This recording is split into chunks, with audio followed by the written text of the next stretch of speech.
Hello guys, magandang tanghali po sa inyo lahat. Kumusta na kayong lahat? Dito po ako sa aking garden guys. Kukuha ako ng ating fresh vegetables, cherry tomatoes, para po sa ating soup. Meron po akong isda at magsisigang po tayo ng isda para sa aming soup. Kasi nga po umulan po dito, medyo malamig. No? Kaya soup is ideal for it. Ito po ang aking pansahog. Nakakuha po tayo ng kunting vegetables dito po sa ating garden. Yan. Kaya lang, kagandahan lang po pag may garden po tayo.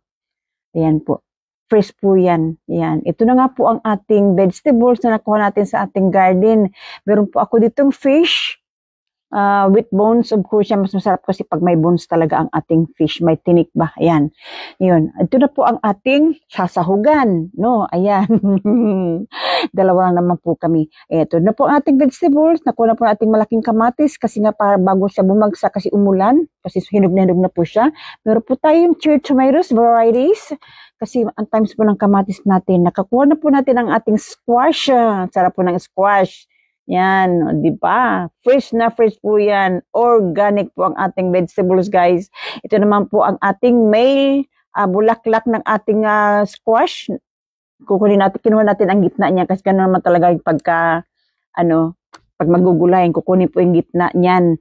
No, ayan. Tapos babalitan